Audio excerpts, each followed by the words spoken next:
For that reason, he chose to add the cross-chain skill, which cost 50 points. While he was still contemplating how to use his remaining achievement points, the saber-clawed lion managed to break free and charge toward them. Realizing the urgency of the situation, Lin immediately decided to use the remaining points to level up the Ice Crystal Spirit.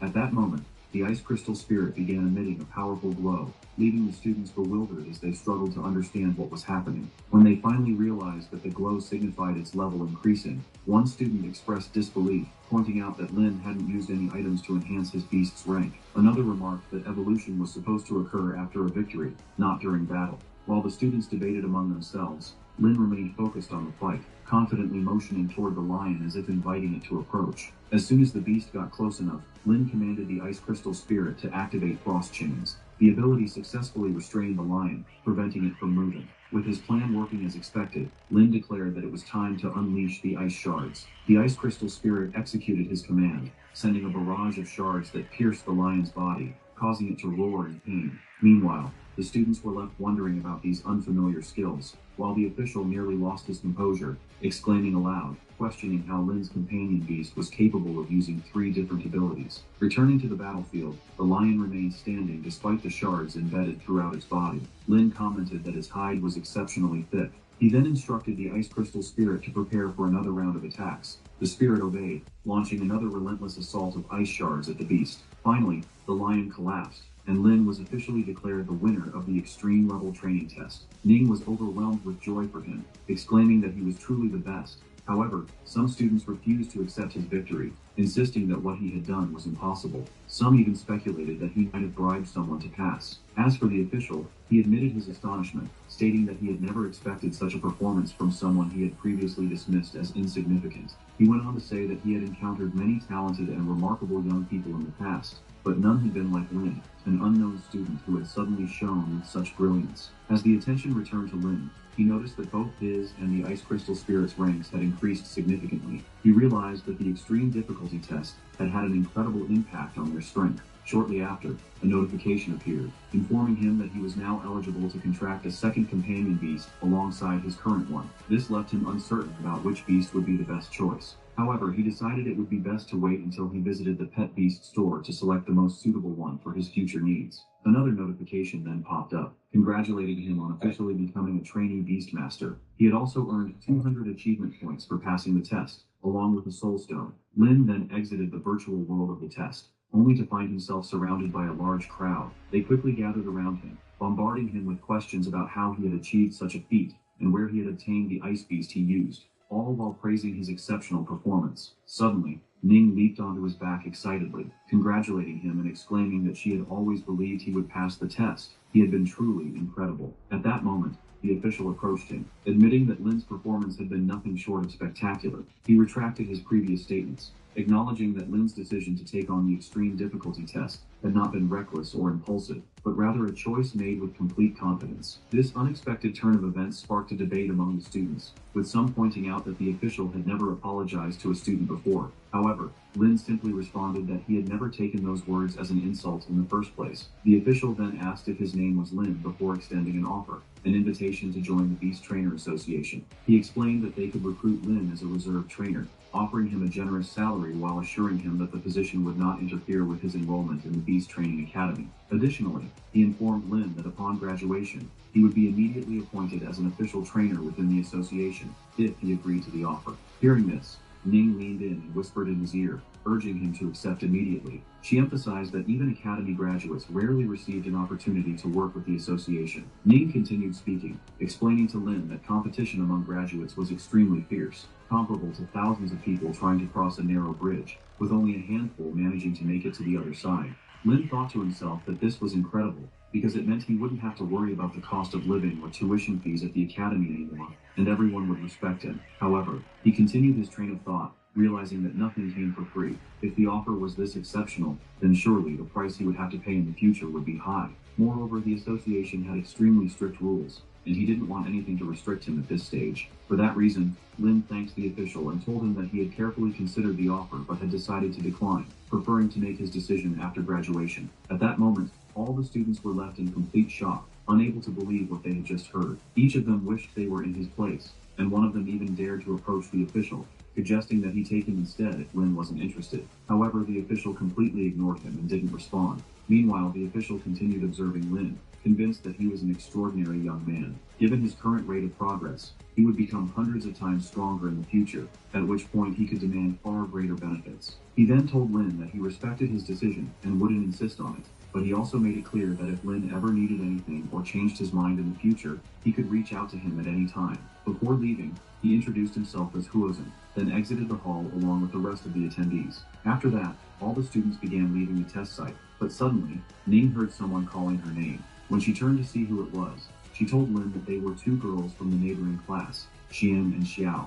However, she was surprised when the two girls asked her to introduce them to Lin, as they wanted to become his friends. One of them then stepped forward, requesting that Lin add her as a friend. She mentioned that they had admired him for some time, and then congratulated him on passing today's test. At that moment, Ning felt extremely annoyed by them, while Lin quickly responded, explaining that he and Ning had many important things to take care of, and that he could talk to them later. He then took Ning with him and hurried away, but one of the girls called after him, insisting that he add her as a friend before leaving. Shortly after, he received a message on his phone. When he opened it, he saw that it was from his teacher, requesting that he come to her office immediately. He immediately returned to school and headed to her office, wondering what she wanted from him. She greeted him, confirming that she had heard about his success in the extreme difficulty training test. Then, she suddenly rushed toward him and hugged him tightly, congratulating him and insisting that she had always believed in his potential. At that moment, Lin recalled a memory of the same teacher chasing him with a whip, cursing and scolding him for his terrible grades.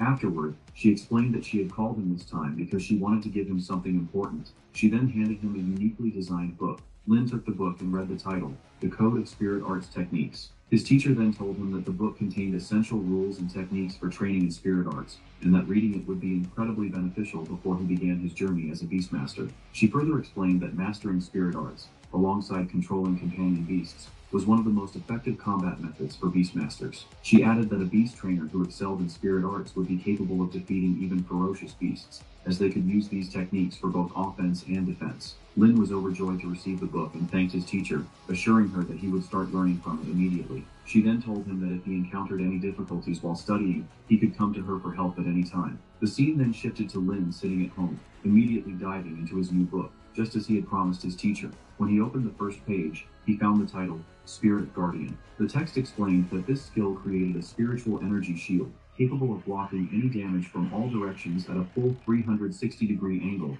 by consuming spiritual energy. Lin reflected on the saying, the early bird catches the worm, and decided to start by learning the Academy's fundamentals first, setting aside time later for these additional matters. However, just 10 minutes after making this decision, he was already practicing the techniques written in the book. Soon, he felt something different. He sensed a protective shield surrounding him. He assumed that he must have mastered the skill already, as he wouldn't have felt such a change otherwise. Looking at his hands in disbelief, he realized that while ordinary people took days or even months to master spirit arts, he had managed to do it in just 10 minutes. This confirmed that his spiritual body at this level was incredibly advantageous. Shortly after, he received notifications confirming that he had officially mastered the spirit art and had earned 100 additional points, bringing his total to 350 achievement points. The system then asked if he wanted to spend 50 points to upgrade Spirit Guard. Lin thought it was an incredible feature and noticed that the system supported spirit arts techniques as well. At that moment, he realized that he had unintentionally accumulated a significant number of achievement points. He decided that it would be best to invest them in enhancing his skills, allowing him to save more lives in the future. He spent 100 points, leaving him with 250 remaining. After that, he sat down again and resumed practicing spirit arts training. This time, he felt that the protective shield had grown stronger and thicker after its level up. He also noticed that its size had significantly increased, making it large enough to protect 3 or 4 people within it. He then observed that his spiritual power had decreased by only 10 points. This led him to conclude that each use of Spirit Guardian consumed 10 points, meaning he could use it 78 times before his energy was depleted. Next, he remembered the soul stone he had obtained after the beast trainer test, but had yet to use. He decided to activate it now. The moment he did, his soul rank increased by 1 level, and his spiritual power rose from 780 to 880 points. Upon realizing the extent of his spiritual power, he thought that relying on Spirit Guard alone would be a waste of such strength. Thus, he decided to learn 2 additional techniques from the book. With that, he returned to his studies and began learning 2 new spirit arts, Spirit Arrow and Spiritual Force Shot. He trained for hours until the end of the day, Then, he suddenly got up and moved at an incredible speed, only to crash straight into the wall ahead of him. The collision consumed another 10 points of spiritual power, but he noticed that the force he had used wasn't that strong, yet the impact was incredibly precise, just like an arrow. He then decided to test his fist strength. Gathering his energy, he prepared for a more powerful strike. With one punch, he shattered the entire wall, consuming 30 points of his spiritual power, leaving him astonished at the sheer power of this technique. Because he had successfully mastered 3 spirit arts, he received a notification stating that he had been awarded a spirit recovery potion, a one-time use elixir capable of reviving a fallen spirit beast. Lin decided to save it for emergencies. He then noticed that his spirit arrow and spiritual force shock skills had leveled up to rank 2, and he still had 150 achievement points left. Feeling satisfied with his progress, he decided to keep the remaining points for later use, as he would need money the next day to purchase his second beast. The next day, Lin headed toward the mission center, a place where tasks were assigned in exchange for money. This was his first time accepting a mission for money, and he thought that his current level made him more than capable of completing any mission he chose with ease. He began reading through the available mission list, and decided to select the one with the highest reward upon completion. However, he felt disappointed when the system informed him that due to his current rank as a trainee, 3 other people had been assigned to accompany him on the mission to ensure his safety. Realizing this meant that the reward would be split evenly among the 4 of them, he felt slightly frustrated. Then, a map appeared, showing his destination, Bell Valley. He was required to arrive there by 3 p.m. that day. The scene shifted to Bell Valley, where 3 individuals stood waiting. The moment Lin arrived, one of them stepped forward and remarked that he had finally made it. Lin greeted the group, but the man informed him that he had been waiting for him all this time. He then asked if Lin was still a student at the academy and had not yet graduated. It was revealed that his name was Li, and he was a Beastmaster, though his rank was low. The second person then introduced himself to Lin as Sean, also a low-ranked Beastmaster. At that moment, the third member of the team intervened, telling the 2 of them not to scare Lin. Her name was Yun, and she was also a low-ranked Beastmaster. Yun stood beside Lin and reassured him to stay behind her and not worry. Lin then admitted that he hadn't graduated yet, jokingly adding that he might become a burden to them, but only later on. Yun laughed at his words, but Sean was not amused. He reminded the group that they weren't here to joke around and needed to take the mission seriously, as it was more difficult than they thought, and underestimating it could cost them their lives. Yun looked annoyed by his words, and told him that he had said enough. Shan then declared himself the temporary leader of the group for this mission, and demanded that they follow his orders regarding mission details. He also stated that his reward would be slightly higher than theirs. Lin quickly realized that these 3 had failed to enter the Royal Beast Academy, which was why they relied on completing missions for money, using only basic beast control techniques they had learned in high school. Lin chuckled and suggested that the reward should be distributed based on each person's effort, so that those who worked harder would earn more. Sean immediately agreed, praising Lin for his logical thinking. With that, the group set off to complete their mission in Bell Valley. A short while later, they arrived at the mission site, where they were greeted by a massive swarm of insect-like beasts. Yun was shocked by the sheer number of insects, but Sean explained that their task was to seal the opening from which the insects emerged and eliminate them completely. Shan initiated the attack by summoning his companion beast, a rhino beast of 2nd rank, 5th stage. Li followed suit, summoning his wind-cutting locust, which was also 2nd rank, 5th stage. Then, Yun summoned her companion beast, a fearsome wasp, also 2nd rank, 5th stage. She then turned to Lin and playfully called him little brother, instructing him to stay behind her. However, Lin chose not to summon his beast, preferring to wait and observe their abilities first. At that moment, the giant insects began advancing toward them in overwhelming numbers, some crawling across the ground, while others swarmed through the air. Shan took the lead, commanding his rhino beast to charge into the swarm and crush them all. The rhino followed orders, unleashing tremendous power. However, Li was not impressed by its performance. The flying insects easily evaded the rhino, making it ineffective against them. Li scoffed, saying that they should watch what his beast could do. He then sent his wind-cutting locust into action, but his locust also failed to deal with the massive swarm. Yun smirked and remarked that his locust wouldn't be able to accomplish anything. She then commanded her fearsome wasp to attack.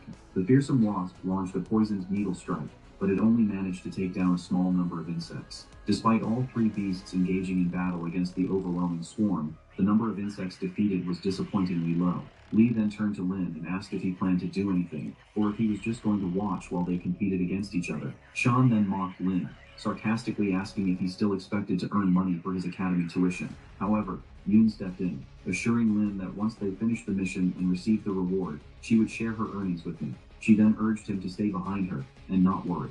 As Lin stood observing the situation, he realized that everything the three of them had done so far was nothing more than a series of random attacks that posed no real threat to the massive swarm of insects. Suddenly, a loud, terrifying shriek echoed through the air, and the insects immediately began gathering upon hearing the sound. Fear appeared on Yun's face, as none of them knew where the sound had come from or what it meant, which only added to their tension. The four of them, along with their beasts, stood still, uncertain of what was happening or what was about to come next. Then, Li suddenly shouted, pointing at an insect emerging from the hole. Its horns were different from the rest. He exclaimed that these insects had summoned reinforcements. At that moment, Lin wondered if the king of the insects, the greater death beetle, had just emerged from the burrow. Immediately after, a large swarm of insects launched an assault on the rhino beast, instead of fleeing from it as they had before. The same thing happened to the wind-cutting locust and the fearsome wasp, as the insects surrounded and trapped them before attacking them violently. The three beastmasters were filled with terror, and Li screamed,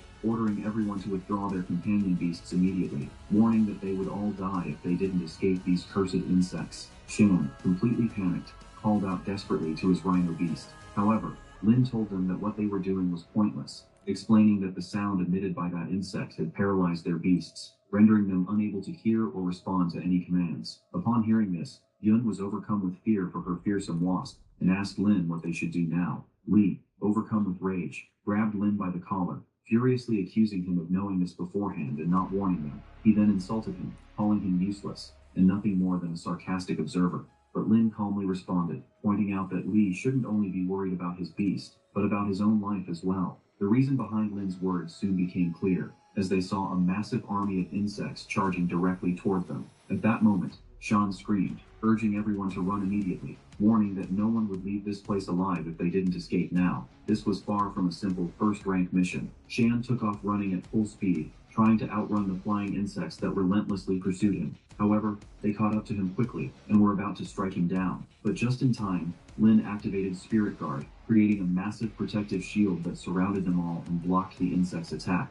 Li was shocked beyond belief upon seeing Lin using spirit techniques. He gasped in disbelief, saying that only students from the Royal Academy were supposed to be capable of using such techniques. It was impossible for a mere high school student to have mastered them. But Lin sharply retorted, telling him to stop his useless chatter and to focus on staying inside the shield and paying close attention to what was about to happen. At that, Li fell completely silent, utterly stunned by what he was witnessing. Lin then summoned his companion beast, the Ice Crystal Spirit, which appeared before them in its small, adorable form. Li was once again shocked, his voice trembling as he asked what kind of beast this was. Meanwhile, Yoon admitted that she had never seen anything like it before, and Shan added that he had no idea what it was either. Lin then began analyzing the situation, reasoning that if these insects had ranks like companion beasts, they were likely at most first rank, 7th stage. But the real danger didn't lie in their individual strength, it was in their overwhelming numbers. He also realized that his three teammates lacked any large-scale attack abilities,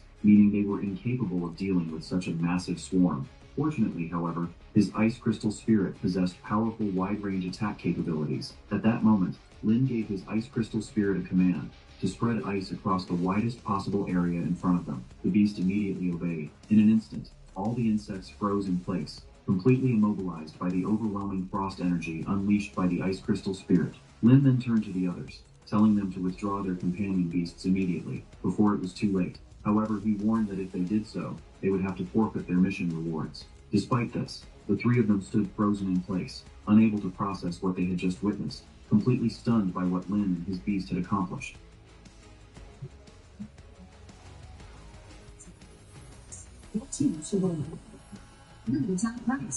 So Tom, will you check in on? But hurry, the sale ends soon. Complete haircut sale at Great Place. It's gonna be great.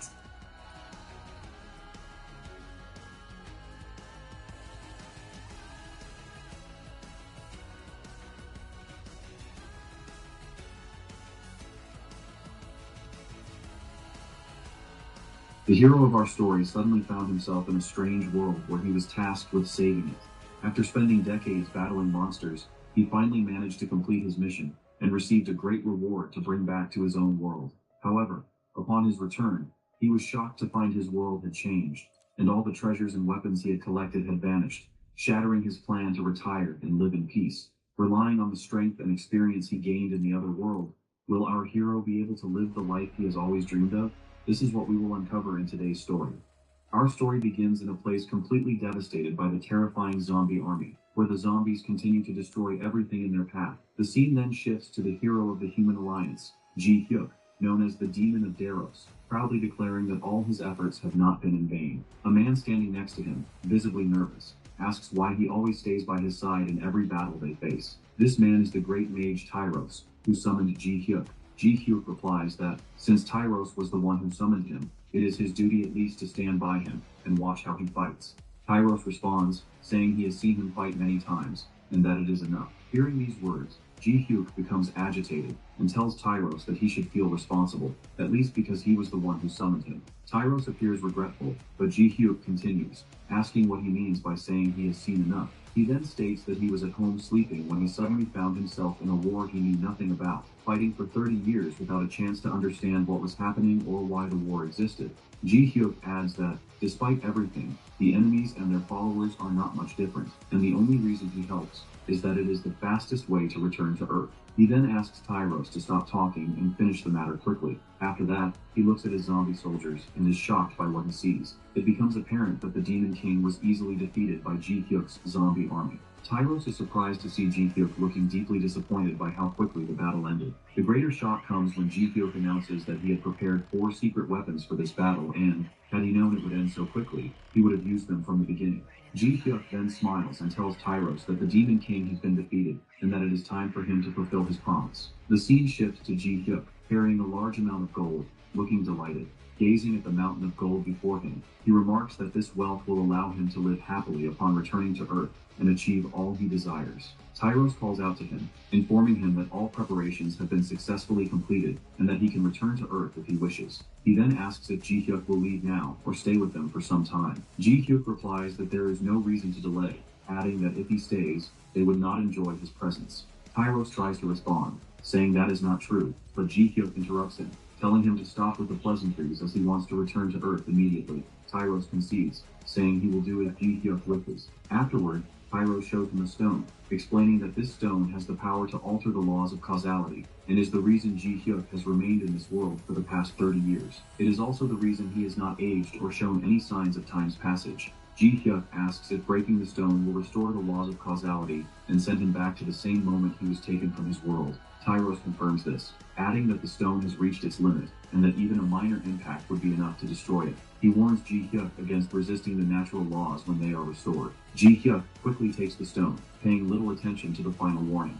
Before breaking it, he tells Tyros that he never enjoyed knowing them and hopes never to see them again. Then, he shatters the stone. Ji Hyuk opens his eyes to find that the place around him has completely changed. He quickly realizes he has returned to Earth, specifically to his home. Excitedly, he declares that now he can do whatever he wants. The first thing he does is grab a bag of chips to snack on while pondering what he should buy later. He adds that money or time are the least of his worries now, as he has plenty of both. Afterward, he opens his magic portal to check the items he brought with him from the other world. However, his expression changes abruptly as he notices the portal is empty. He sticks his head fully into the portal to ensure he isn't imagining things, but he finds none of the gold and riches he had been gathering for the past 30 years. He also can't find his zombie army, his weapons, or the rewards he recently received from Tyros. Overwhelmed with anxiety, he feels like he's losing his mind over the disappearance of everything he once possessed. He begins to recall the events he experienced when he first arrived in the other world, known as Siron,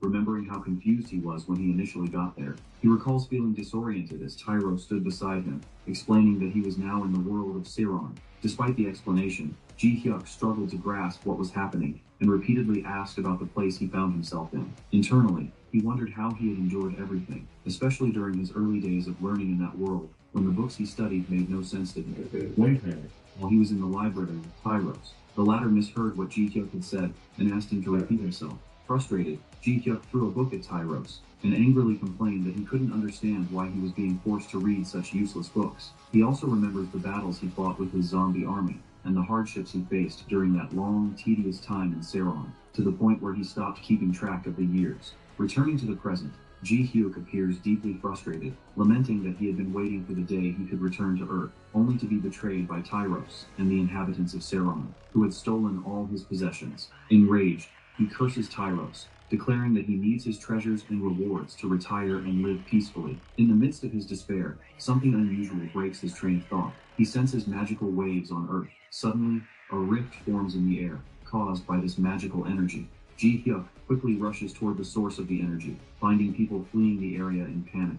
As he gets closer, he is shocked by what he sees. Dragons are soaring through the sky, and he wonders why such creatures are appearing on Earth. He suspects Tyros is behind this, thinking that Tyros didn't actually send him back to Earth, but to an entirely different place. Deciding he needs to leave the area quickly before things get worse, Ji Hyuk notices a young boy who has fallen to the ground while trying to escape. A dragon is chasing the boy and is about to devour him. The boy, having looked back and seen the dragon, is paralyzed with fear and can do nothing but cry. Ji Hyuk mutters that he hadn't intended to intervene, but he finds himself unable to stand idly by. He decides these monsters must pay for interfering with his possessions. Before he can use his abilities, he hears a voice from behind telling him to leave the area immediately. He turns to see the person who spoke, watching as they effortlessly slice the dragon that was about to eat the boy in half. Ji Hyuk looks at the boy and asks if he is all right, urging him to quickly find a safe place to hide. All of this unfolds in front of Ji Hyuk, who remains unable to comprehend what is happening around him. Shortly after, an armed emergency response team arrives, with their leader commanding them to suppress the monsters quickly. Ji Hyuk turns toward them and notices that some are wielding swords, others are using bows and arrows, and a few are equipped with shields. Ji Hyuk is utterly shocked, wondering how people on Earth could possess such extraordinary powers. He adds that their abilities are reminiscent of the knights on the planet Seron. One of the soldiers notices Ji Hyuk and uses magic to warn him of a nearby danger, asking him to stay alert. However, Ji Hyuk remains still, showing no reaction even as a magical projectile narrowly misses his head. A massive explosion occurs behind him as a result of the spell, but Ji Hyuk continues to laugh, seemingly unbothered by the raging battle. The first person that comes to his mind is Tyros, and he begins cursing him after realizing he hasn't actually returned to Earth. The scene then shifts to Ji Hyuk sitting in his home, facing his computer. Reflecting on recent events, he states that, after an entire day of thorough research, he has confirmed that this is indeed the Earth he knows. The only difference is the presence of gates, monsters, and individuals with unique abilities known as Awaken. He recalls that before leaving Seron, Tyros had mentioned something about causality, but he decides that it is irrelevant now. What troubles him the most is that his plan for a peaceful retirement with abundant wealth has completely failed. Frustrated, he remarks that someone his age shouldn't have to worry about securing a living. He adds that, while joining the Awakened Association and entering gates to hunt monsters could easily earn him money, he doesn't want to do it because of his extreme laziness, a result of his actual age being 60 years. He considers an alternative approach, using magic, and thinks that if things get difficult, he can rely on his skeleton soldiers to complete tasks. However, the only concern is how people might react to the zombies. Nevertheless, he decides to visit the Hunter Association to try his luck. Upon arriving at the association, people seem bewildered by what they see, as it is their first time encountering something like this. Still, everything proceeds without any issues. Someone asks him if he can control the skeletons, and Ji Hyuk feels relieved, thinking to himself that the best part is that they have classified the skeletons as summoned monsters. This means he won't need to explain much to them. People begin asking him numerous questions, such as the maximum number of skeletons he can summon at once, whether he can unsummon them, and the combat abilities and skills of the skeletons. Feeling overwhelmed by the barrage of questions, Ji Hyuk asks them to calm down so he can answer everything at a steady pace. He starts by saying that he is unsure of the maximum number of skeletons he can summon, as he can later store them within his portal. They ask if he can store other items in the portal, to which he responds that he can only store skeletons. They seem skeptical of his claim and test it by throwing various items into the portal, but none of them enter.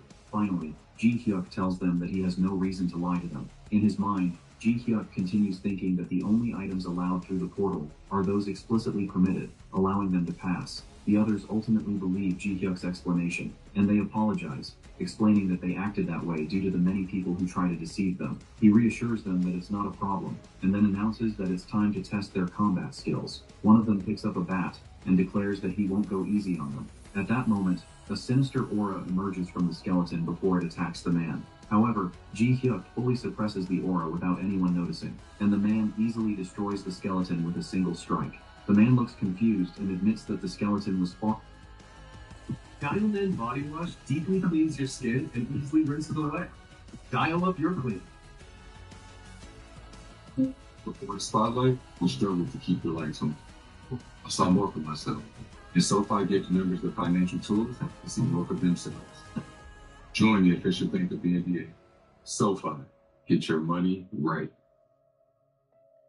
Not with juice, but their pantry is definitely stocked with Kodiak chewy bars. Be your picky eater's hero and grab a snack that's packed with protein, whole grain, and delicious flavors. It's wild what you and the Kodiak chewy bar can do. Your aura is limitless. Blocking distractions. Brilliantly. Introducing the Lenovo Aura Edition AI PC.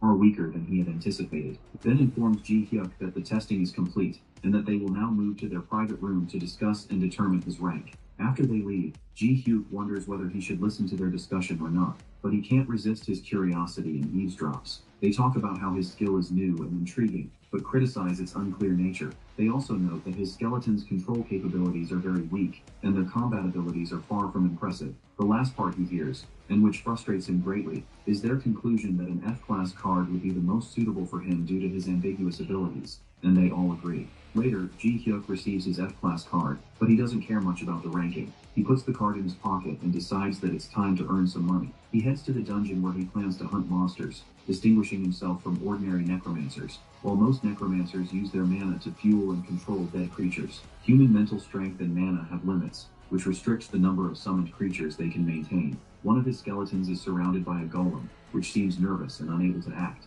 The golem then spits a green liquid from its mouth, striking one of the skeletons. The liquid melts the skeleton's head, leaving Ji Hyuk astonished. He quickly summons several magic circles and issues specific commands. If the green liquid is emitted again, the skeleton should execute dodge maneuver 6. If that fails, proceed to maneuver 7, then maneuver 8. If none are feasible, activate defense protocol 11. And if that fails, proceed with attack strategy 17 as a last resort. This is the system he devised. This system relies on pre-written algorithms embedded into the undead, enabling them to act autonomously based on certain commands in specific situations, which simplifies the process and eliminates the need for direct control. As a result, there is no limit to the number of summoned creatures he can maintain, making things much more efficient. Ji Hyuk comments, appearing exhausted, that this method is very similar to programming computers, something he never imagined he'd have to do again. He notes that, at first, there were numerous errors due to conflicting commands, but things improved over time. He recalls that he had a perfected version of this system after 30 years of adjustments on the planet Saron, and remarks that if he still had it now, he wouldn't need to start from scratch. He amends his statement, saying that if he had the system, he would have enough money to retire quickly, all thanks to that scoundrel Tyros. Snapping out of his thoughts, he tells himself that complaining won't solve anything, and that he needs to create a basic version of the system and work on improving it gradually.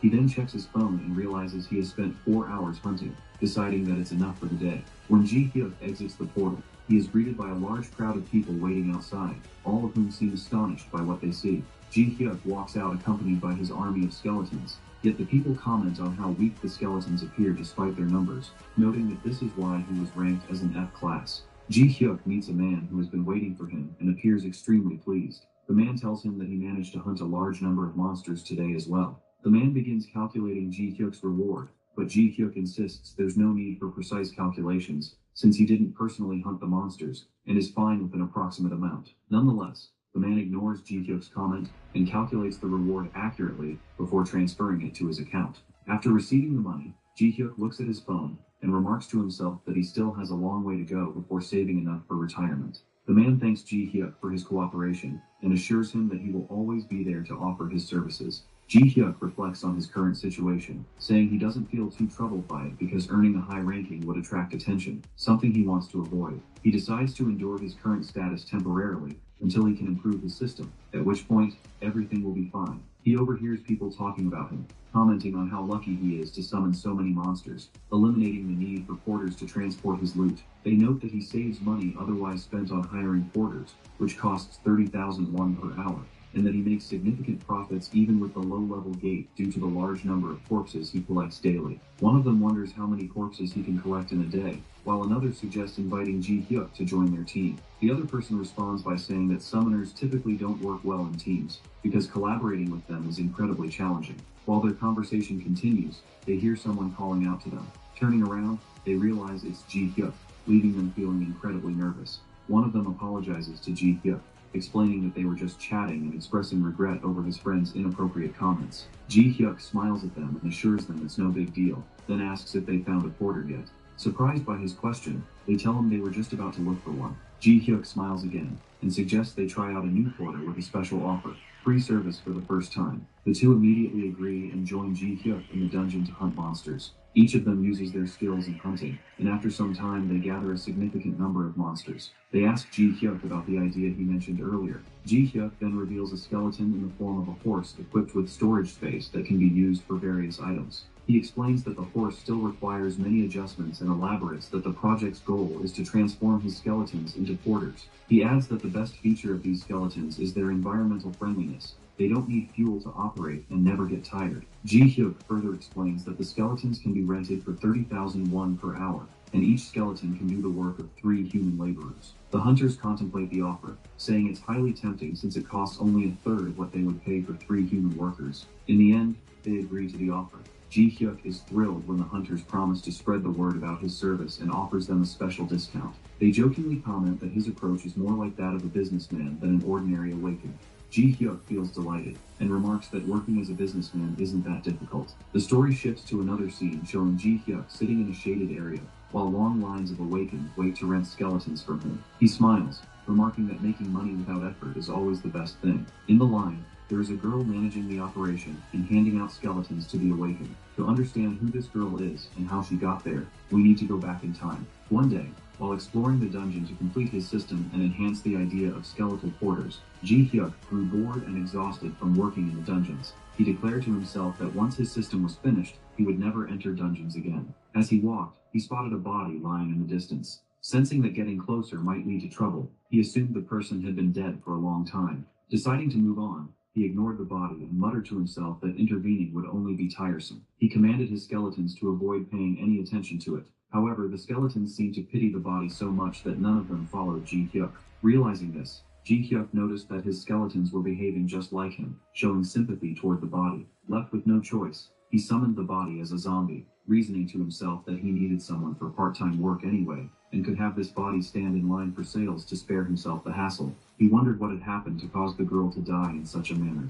Delving into her memories, Ji Hyuk saw that her family depended on her heavily. Her brother had urged her not to overexert herself, offering to take on a part-time job if necessary. She had replied that he was a student and shouldn't work yet, asking him not to worry since she was an awakened after all. Ji Hyuk exited her memories and informed her that all the wages she earned with him from now on would go to her family. He reassured her that this was better than staying dead and leaving her family to suffer financially. He returned to her memories once more to discover how she had ended up dying in that place. He learned that she had suffered a severe injury and had asked one of the awakened with her for help, but he refused and blamed her, saying it was the result of her reckless actions. When another awakened asked what they should do about her, he responded that the answer was obvious. He coldly stated that they should leave her there and move on. As the two awakened began to leave, Saya pleaded with them to save her, but they chose to abandon her to die in that place. Returning to the present, Ji Hyuk had already summoned her and remarked that her story was tragic, as she had been betrayed by cruel people. He advised her to take better care of herself in the future. He called her by name,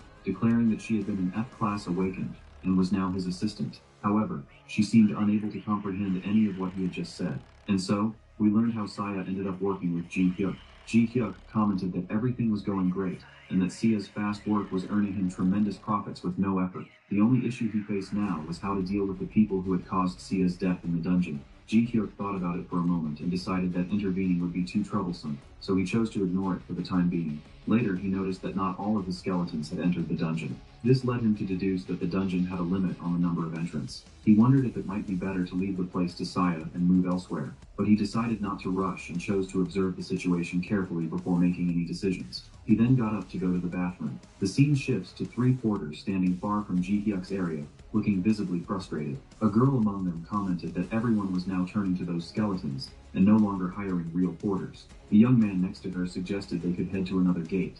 However, Chansu replied that they couldn't do that because this was the closest gate to them. An idea occurred to him. He would make a request to Ji Hyuk, noting that Ji Hyuk didn't seem like a bad person. The girl asked what kind of request he had in mind, to which he replied that he wanted to ask Ji Hyuk to reduce the number of supplies he was selling, and perhaps lower the quantities slightly. She asked if he thought the plan would work, while the other young man interjected, suggesting that moving to another location would solve their problem. He continued, pointing out that even after renting all his skeletons to the awakened in the area, Ji Hyuk still had a surplus of skeletons. This surplus meant he might soon expand to nearby gates. Chansu responds to them saying, "How long are we going to keep retreating like this?" At that moment, he overhears other people talking about Ji Hyuk. Kim Young tells his friend that his comments have become completely irrational. He asks his friend if the vendor over there is the F-class awakened who uses all his minions as porters, mocking him by saying he can't imagine how weak someone must be to make money in such a manner. His friend warns him, saying it's better not to provoke any awakened right now. Kim Young questions why, and adds that he isn't foolish enough to cause trouble with another awakened, no matter how weak they are. However, he smirks slyly and reveals that he didn't come to this place without having some backing. He discloses that the awakened supporting him have agreed to intervene, and offers to help Chansu and his group, saying all they need to do is join him and flood the area. The girl in the group comments that the offer isn't bad, but points out that if they want to compete with Ji Hyuk, they'll have to work for 10,000 won an hour, so hunters can afford to hire them. She adds that with such a low wage, she'd rather take on any other job. She concludes by saying that Ji Hyuk was the one who broke the ethics of their work first. The young man responds, saying that while her point is valid, there might still be a chance to resolve the issue through a discussion with Ji Hyuk. However, his friend counters by saying that while his idea might be reasonable, there's no guarantee it will work. He apologizes and explains that they'll go with Kim Young to try his suggestion. He adds that they have no other choice, as all their friends will also be joining Kim Young. He assures him that if he ever changes his mind, all he has to do is find them, and they'll welcome him back because he's strong, after all. Sadness appears on Chansu's face as he remarks that what's happening isn't right at all. Breathing heavily, unsure of what to do, Chansu mutters that Ji Hyuk could be in significant danger, and wonders if he should send him a message to warn him about what's coming. Suddenly he hears Ji Hyuk's voice behind him, startling him greatly. Ji Hyuk smiles at Chansu and tells him he admires him. Chansu, now nervous, asks if Ji Hyuk heard everything he said. His anxiety grows as Ji Hyuk confirms that he did hear it all. Ji Hyuk then continues, saying that what he hates most is when people try to set traps for him. With a sly smile, he adds that he was planning to teach everyone a harsh lesson, but has changed his mind. Pointing to Chansu, Ji Hyuk comments that he liked the way he spoke earlier, which made him think about the situation for a while. He then offers Chansu a part-time job, explaining that he's been considering expanding his business, and if Chansu agrees, he'll pay him a good wage. Overjoyed, Chansu enthusiastically tells Ji Hyuk that if they do this, the other porters will return to work. Laughing, Ji Hyuk responds that he'd been thinking about this for some time, and that it's the best idea he's had so far. However, Ji Hyuk's expression suddenly changes, and he tells Chansu that when he mentioned the other porters, he certainly didn't mean those who joined Kim Young to cause trouble. Sweat drips from Chansu as he realizes Ji Hyuk is entirely correct. Chansu tries to defend his friends, explaining that their actions were due to their recent struggles at work, and insisting that they aren't bad people. He adds that if Ji Hyuk speaks to them and offers them the same deal he offered him, he's sure they'll agree.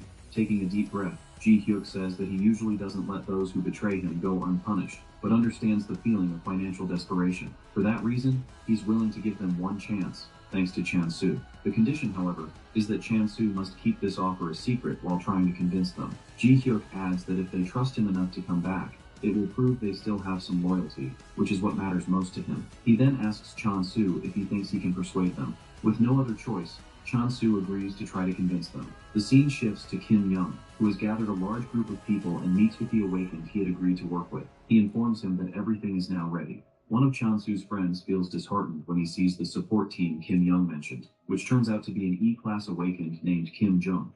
Kim Jung greets everyone present, but they all seem uneasy. They reassure themselves that an E-class team should be more than enough to handle an F-class awakened. Kim Jung begins by addressing the group, saying they are all gathered here to deal with Ji Hyuk. He adds that he had tried Ji Hyuk's skeletons and found them incredibly useful and cheap, to the point where they prevent the awakened from considering hiring human porters. Placing a hand on Kim Young's shoulder, Kim Jung remarks that things are different for him since Kim Young worked as a porter under his employ and provided him with a steady income. Therefore, Kim Jung sees it as his duty to intervene to protect the rights of porters. The porters agree with him, expressing their desire to make enough money to survive.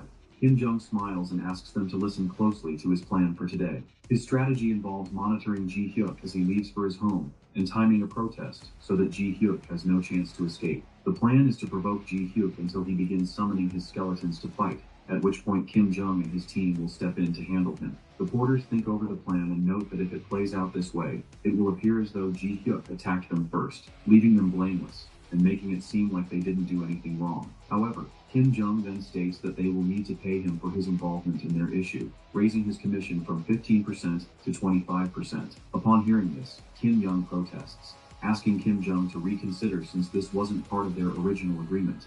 Kim Jong retorts, "Did you think I'd help you deal with another awakened for free?" Kim Jong tries to respond, but Kim Jong interrupts, warning him that he could just let Ji Hyuk take over all his work, since Kim Jong isn't willing to part with 25% of his earnings. He adds that he can always find a new job elsewhere. Kim Jong tells him the choice is his, and that he won't force him into anything. Left with no alternative, Kim Jong reluctantly agrees to the deal. Hearing his agreement, Kim Jong expresses his delight and commends Kim Jong for his sense of responsibility, adding that they'll meet at the designated time. After Kim Jong and his team leave, the porters surround Kim Jong, voicing their frustration. They ask him how he could agree to such terms, especially since paying 25% on top of taxes would leave them with barely anything to live on. Kim Jong angrily responds, blaming everything on Ji Hyuk.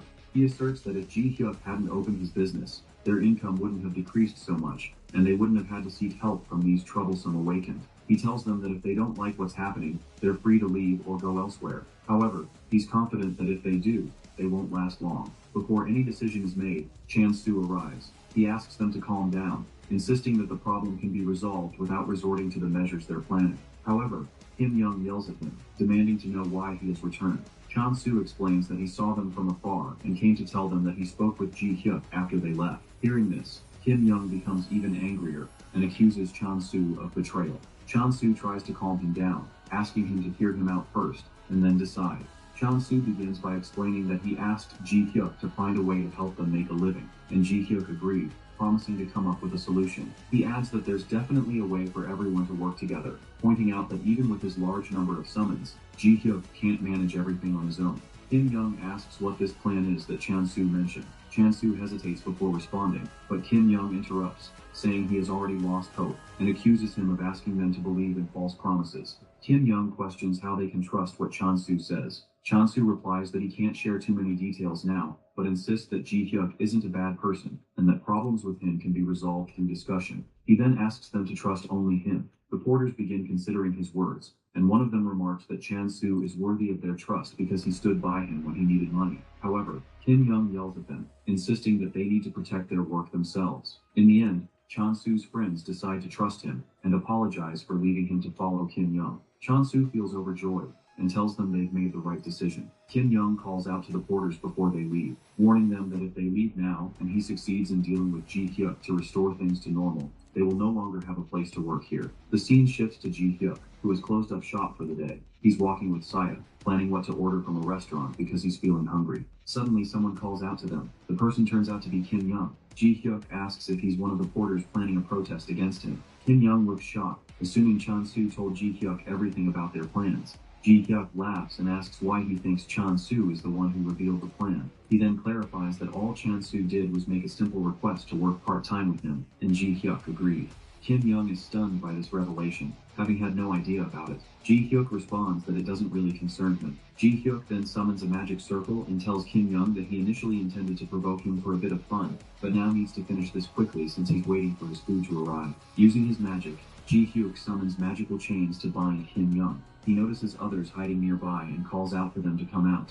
Ji Hyuk uses the chains to drag them all out of their hiding spots. Turning his attention to Kim Jong, Ji Hyuk remarks that by now, he should realize something is seriously wrong. Ji Hyuk approaches Kim Jong, stating that he didn't recognize him from afar, but now recalls that he's the one who caused trouble for Saya. He admits that he felt uneasy about leaving Kim Jong alone to avoid complications, but since Kim Jong came to him, he's decided to have some fun. Ji Hyuk's eyes glow red, and he smirks maliciously, saying that attempting to suppress someone working peacefully is unacceptable. He compares Kim Jong to a thug. Confused and overwhelmed, Kim Jong asks Ji Hyuk who he really is. Ji Hyuk slams him to the ground forcefully, declaring that this is what happens when someone tries to tarnish the reputation of a person who works peacefully without harming anyone. Continuing, Ji Hyuk speaks with a fiery gaze, pointing out that Kim Jong has crossed a line this time. He then summons his army of skeletons, informing Kim Jong that he will ensure he never dares to attempt such a thing again. Ji Hyuk tells him to prepare for what's about to happen as the skeletons begin to surround and restrain him.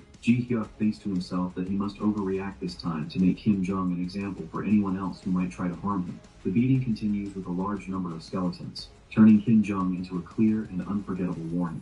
Afterward, Ji Hyuk turns to Sia and tells her that he has avenged her. He adds that, being a generous person, he adjusted the appearances of those severely injured before letting them go, considering that this restores his honor fully. After Kim Jong and his group learn their lesson, Chan-su and the remaining porters who stayed with him approach Ji Hyuk to thank him. Ji Hyuk responds to them, saying that he needed people to help him with work anyway.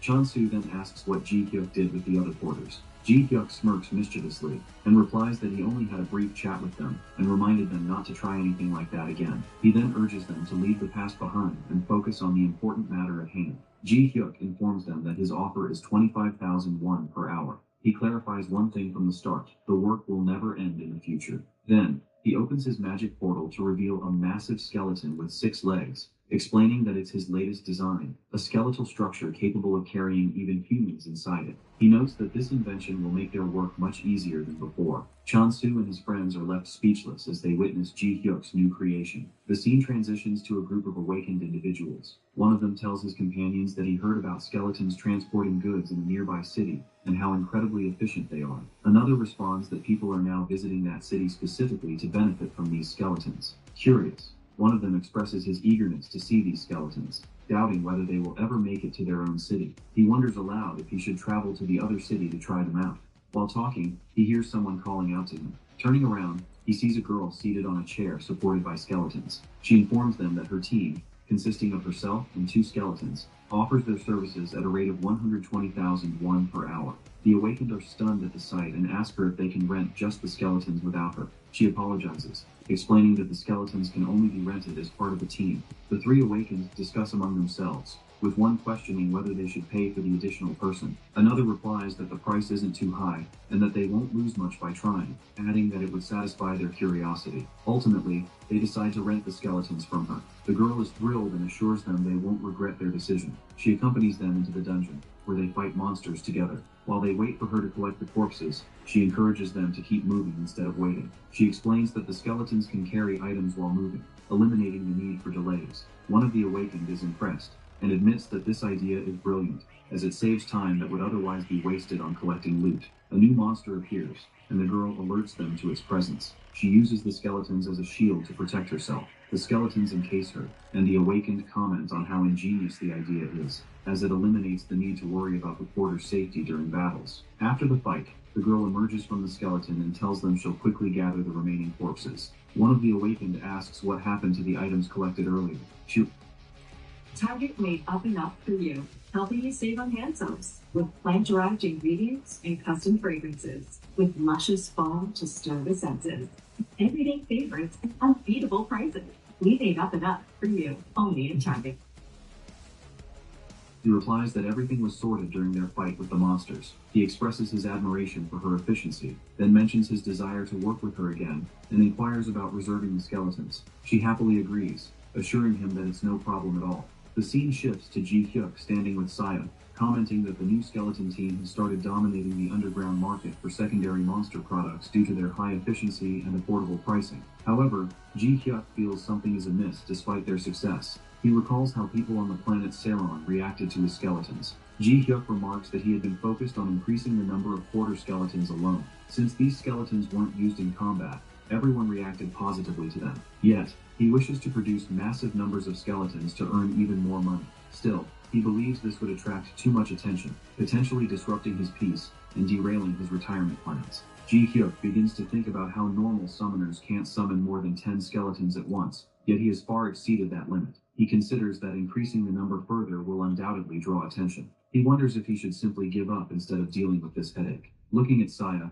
he notices her glued to her phone and finally feels like he understands what parents go through when their children become addicted to their devices. He takes the phone from her to see what she's been watching all this time. To his surprise, she's been watching idol videos. Frustrated, he remarks that he's under a lot of pressure while she's busy enjoying idol performances. He muses that these performances earn massive profits, but the problem lies in the loss of privacy that fame brings. All he wants is to make enough money to retire peacefully. As he continues to think about the topic, he realizes that even if he isn't famous, earning too much money inevitably attracts attention. Deciding that if he's going to attract attention anyway, it might as well be for something worthwhile, He immediately contacts Manager Park. Ji-hyuk informs him that he wants to increase the quantity of bones he's purchasing. Manager Park asks how much he needs, prompting Ji-hyuk to check the balance in his bank account. Ji-hyuk replies that he wants to purchase bones worth 32 million won. Manager Park is stunned by the large sum, but Ji-hyuk explains that he's reinvesting all his earnings into buying more bones and asks him to take care of it. Manager Park agrees, promising to procure the highest quality bones, and ends the call. Ji-hyuk feels relieved that the bone purchase is settled, and decides that Manager Park will handle such matters from now on. He begins planning for the future, and decides he'll need a company as a base of operations. He considers renting a large warehouse to serve as the company's headquarters, where he can mass-produce skeletons daily. However, a new idea strikes him, leading him to change his mind. He concludes that there's no need to produce skeletons daily, when he can manufacture all of them in just one day. At the Gate Management Bureau, specifically in the Office of Awakened Registration, Director Young Sung-hoon asks if there's anything notable to report. A researcher replies that there's nothing special, but he mentions something that caught his attention. It's about a special management case involving Ji-hyuk, who creates transporter skeletons. Recent records show that Ji-hyuk produced 32 skeletons last month. Director Jung asks why this is being brought up now. The researcher explains that he heard Ji-hyuk recently started a company called Seiron, which is scheduled to open today. Impressed, Director Young remarks that success depends on how a person utilizes their abilities. He adds that no one would have imagined using weak skeletons in such a clever way, and notes that Ji-hyuk must now have a substantial amount of money if he's starting a company. The researcher informs him that Ji-hyuk's monthly earnings could reach billions of Korean won. Given that his summoning rate has exceeded the limits, he suggests removing him from the special management list. Their discussion is interrupted when another researcher rushes in, asking Director Young assumes he's referring to the news about Ji-hyuk and his company, saying he just heard about it. The researcher clarifies that it's not about the transporter skeletons. It's about Ji-hyuk recently summoning a large number of transporters and deploying them randomly. Director Jung comments that this means the number 32 wasn't the maximum, and Ji-hyuk has likely set a new record. The first researcher adds that Ji-hyuk broke the record a month ago, as his previous summoning count had reached 27, which is astonishing. He proposes keeping Ji-hyuk under the special management list for monitoring. However, the second researcher objects vehemently, slamming the desk in frustration. The director asks about the number of skeletons Ji-hyuk summoned to cause such a commotion. The researcher replies that the count is not 30, nor even 62. He reveals that Ji-hyuk has summoned 300 skeletons, and that's just what they've been able to observe so far. Director Young and the researchers immediately head to Ji-hyuk's company headquarters. Upon stepping out of the car, the director is stunned by the sight before him. Hundreds of skeletons spread throughout the area. The researcher informs him that he has just completed surveying the site, and confirms that the number of skeletons has already surpassed 350. Director Young asks where Ji-hyuk is, and the researcher responds that he is inside the warehouse. Upon entering the warehouse, the director discovers even more skeletons. Ji-hyuk notices the visitors and tells his workers to take a break, realizing it's also lunchtime. Addressing Director Kang, he suggests providing a lavish meal to celebrate their first task, and hands him his card. Ji-hyuk then turns to Director Young, asking if he's from the management office, and introduces himself as Han Ji-hyuk. One of the researchers approaches and asks Ji-hyuk if he remembers him, reminding him that he conducted his evaluation test. Ji-hyuk responds that he does remember him. The researcher notices Saya standing next to Ji-hyuk and asks about her. Ji-hyuk explains that she's his cousin and has come to help with the work. The researcher greets Saya, then asks Ji-hyuk if all the skeletons present are actual summons. Ji-hyuk confirms this. The researcher informs him that their team has recorded over 350 skeletons. Ji-hyuk replies that this is likely accurate. The researcher questions whether Ji-hyuk lied during the evaluation test. Ji-hyuk firmly denies this, explaining that he never expected to summon such a large number. Director Young intervenes, instructing Ji-hyuk to stop his activities immediately. He explains that summoning 100 skeletons is already impressive, but surpassing 350 exceeds natural and logical boundaries, noting that an F-class Awakened shouldn't be capable of such feats. Confidently, Ji-hyuk asks why he should stop. Director Young states that the issue is evident and considers the situation problematic.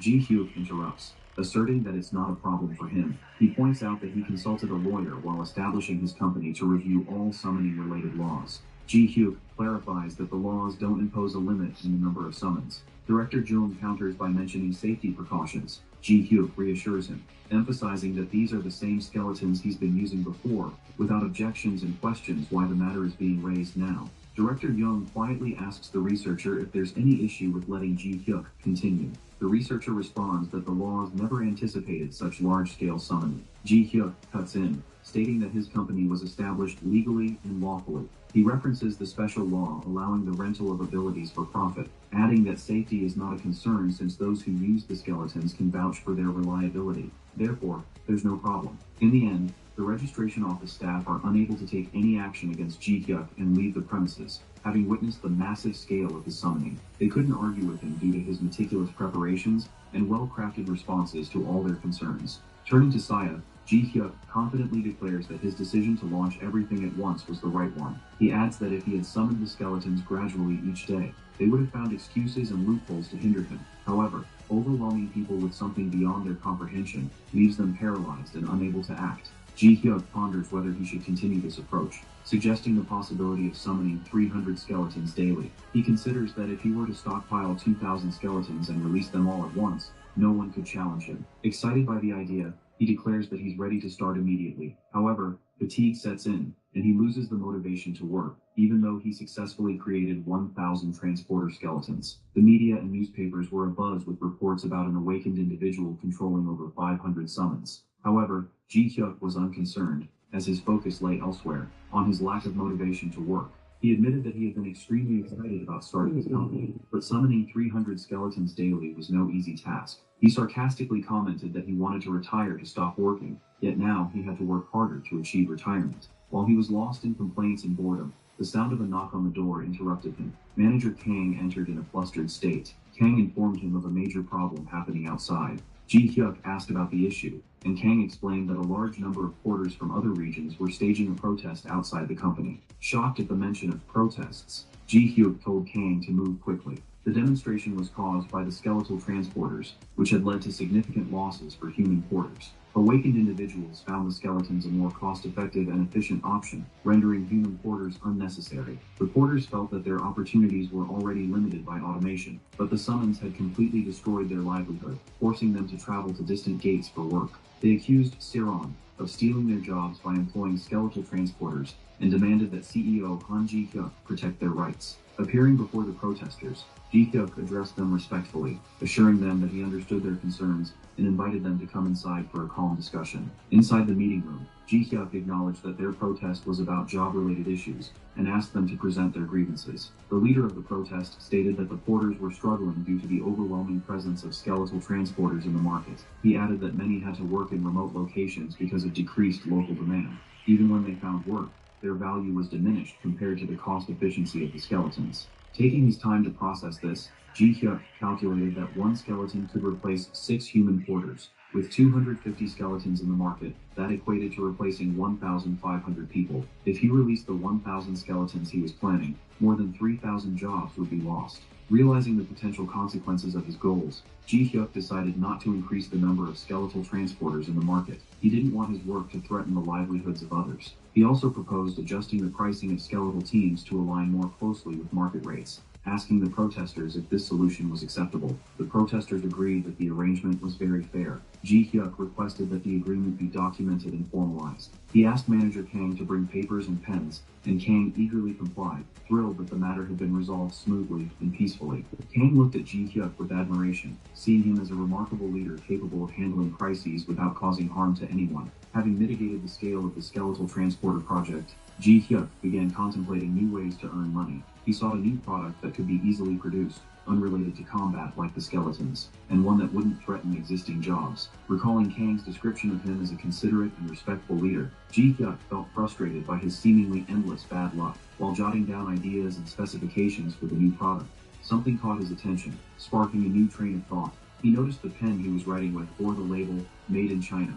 Inspecting his notebook, he found the same phrase printed on it. Even his coffee mug carried the same label. An idea suddenly struck him like a bolt of lightning. Why not produce items currently imported from abroad? This would eliminate concerns about competition from other countries. A few days later, at a nearby shoe factory close to Saran Company, director Kim Daok Bae was reflecting on the factory's history, passed down through generations. However, he admitted that he was facing tough times competing with China's low prices and was worried about managing labor costs. As he pondered over a critical decision, his secretary rushed in, asking if he had heard about the skeletons and Saran Company in the industrial complex. Director Kim responded that he had heard about the company and expressed envy that they could use their abilities to turn a profit. Wishing he had awakened a power to change his life as well, a voice interrupted him, disagreeing with the notion that they were simply lucky. The visitor turned out to be Ji Hyuk, who introduced himself and expressed his pleasure in meeting Director Kim. Ji Hyuk stated that he had recently taken an interest in the factory and wanted to learn more about its operations, as he was considering acquiring it.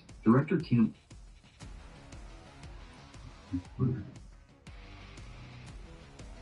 Make every wash count.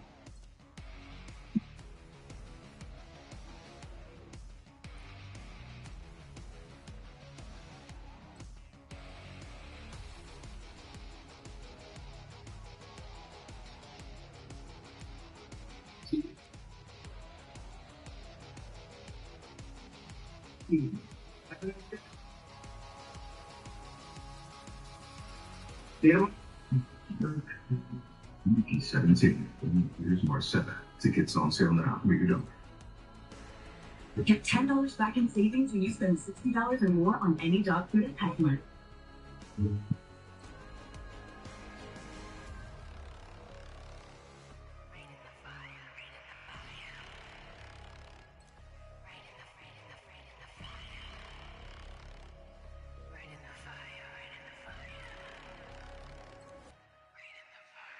was shocked by Ji Hyuk's statement, but saw it as a golden opportunity. He readily agreed and offered to give Ji Hyuk a tour of the factory to explain everything. Starting with a walkthrough, Director Kim explained the processes, expressing his desire to sell the factory for the benefit of the workers. He detailed how the first step involved using the machines in the back to cut the individual parts of the shoes. Next, those parts were sewn together using the machines available there. Ji Hyuk commented that the machines seemed a bit outdated. Director Kim, slightly embarrassed, assured him that the workers were highly skilled and could compensate for the machine's shortcomings, noting that this was better than relying on faulty modern machinery. Ji Hyuk acknowledged his point and asked him to continue. Director Kim explained that after the workers finished manufacturing the shoes, all the parts were assembled and stitched together in one place. He clarified that while the process seemed simple, it became more complex when delving into finer details. Ji Hyuk turned to Saya and remarked that the work seemed manageable and much easier than producing combat equipment. He then asked Director Kim whether all the work was manual or if there were automated machines involved.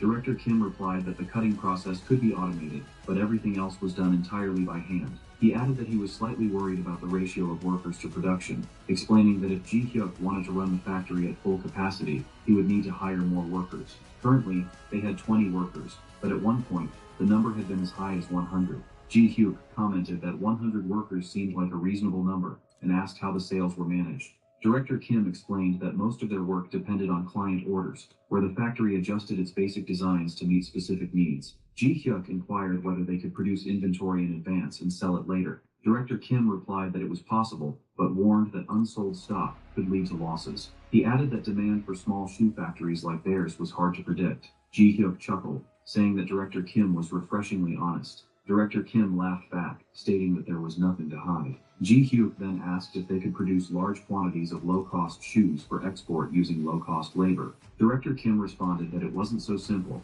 explaining that major brands sought countries with low-cost labor for a reason, instead of fully automating their operations. Ji Hyuk clarified that his question might have been misunderstood and asked for a straightforward answer. Would the idea work or not?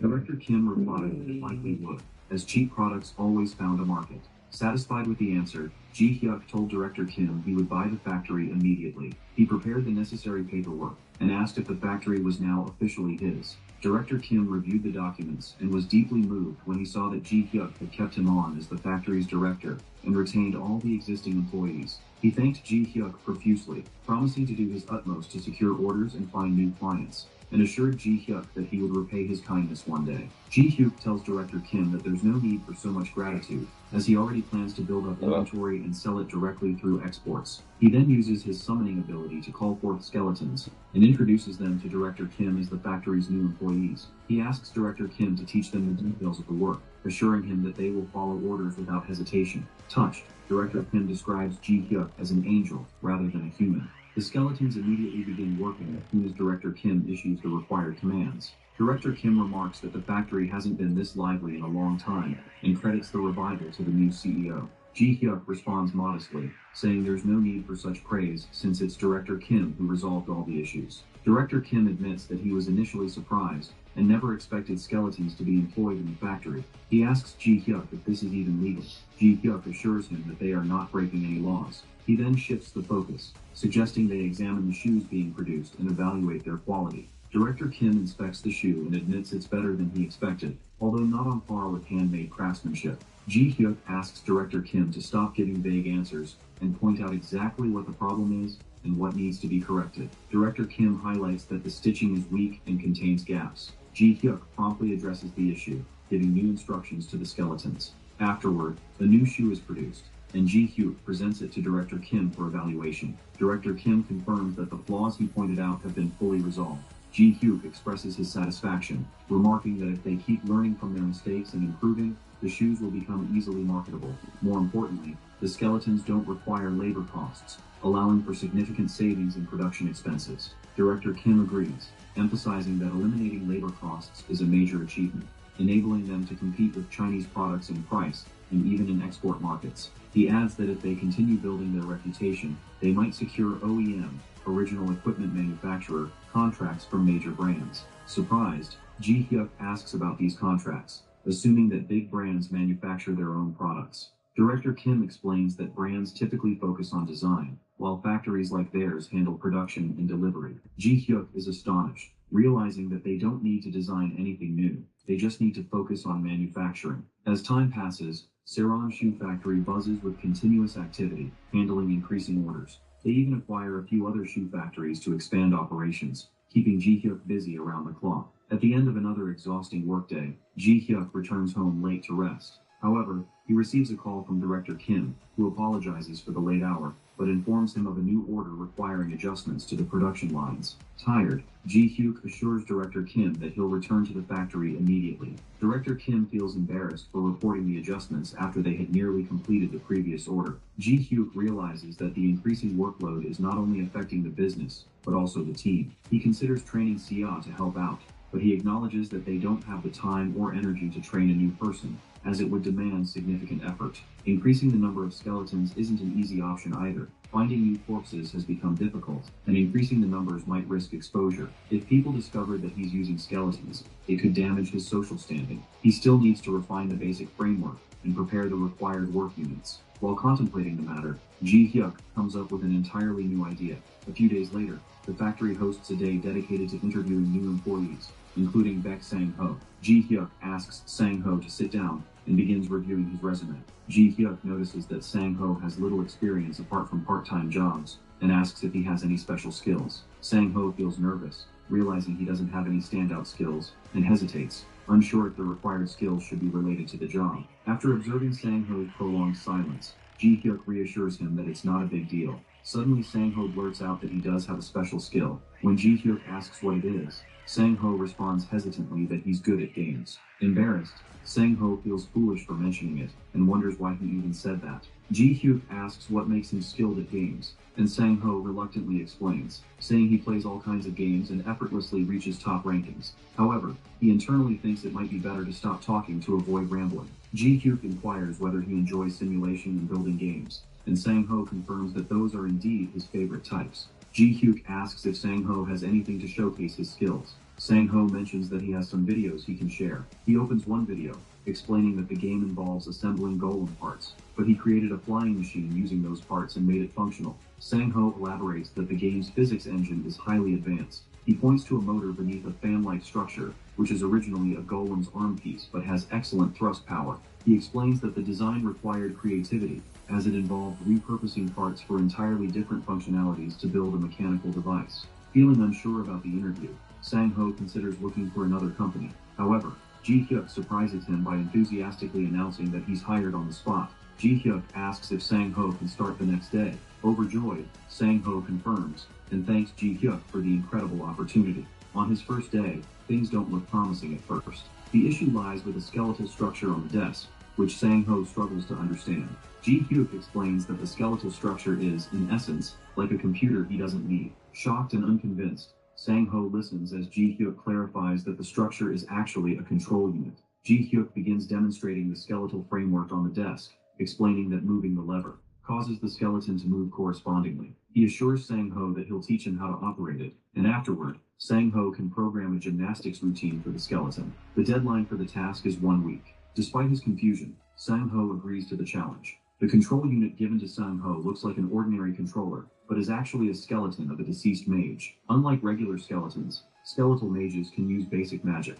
The device is designed as a controller with buttons and levers for operation. The controls are somewhat tricky as the unit was hastily assembled. However, Ji-hyuk is astonished when Sang-ho completes the task 2 days ahead of the deadline, proving that he was the right choice. Ji-hyuk asks for Sang-ho's feedback on using the device, which is still in its experimental phase, and requests that he point out any flaws or difficulties. Excited, Sang-ho enthusiastically lists various flaws and suggests improvements, but Ji-hyuk has to cut him off, promising to address those issues later. Ji-hyuk explains that he expects great things from Sang-ho, especially as the company's first programmer. He informs Sang-ho that when new members join, Sang-ho will be their manager, so he must work hard to prepare for training them. Deeply moved, Sang-ho thanks Ji-hyuk sincerely. Ji-hyuk responds by informing him that he's already been promoted and will receive a salary increase accordingly. Overcome with excitement, Sang-ho promises to work diligently to meet Ji-hyuk's expectations. So emotional that he's almost in tears, Sang-ho is reassured by Ji-hyuk,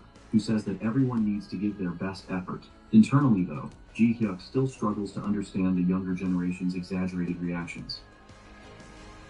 Running a small business? Create your invoices at skynova.com. Easy, but professional. Then cool people cool. It's Nightfall, plus a rush of mixed vapors.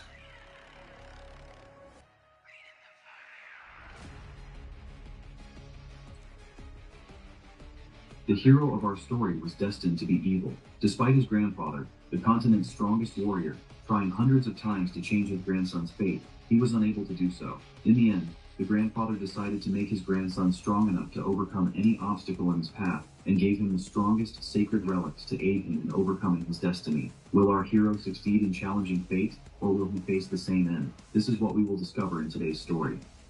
In a time entirely different from the one we live in now, within the throne hall of the King of the United Nation and leader of the First Continent, Reinhard von Euclid was seated, addressing his only grandson. He informed him that he had foreseen a future where his fate would turn him into a villain, and that the first, second, third, and even fourth continents would face destruction at his hands. Consequently, in the future, he had attempted countless times to end his life, but the outcome was always the same. Changing the inevitable destiny proved impossible, and Reinhard experienced repeated failures every time. He had witnessed firsthand the devastation that his grandson could bring upon the world and the ruin he might cause. After losing all hope of success, despair was all that remained. Thus, he resolved to make harsher decisions. Reinhard left the throne and approached his grandson, telling him that, despite everything, on the day he was born, Reinhard had felt hope again and couldn't make a difficult decision he might regret in the future. He then addressed his grandson, Cain von Euclid, and asked him to follow him, as if he could not alter destiny. He would strive to make him immensely strong, stronger than anyone or anything,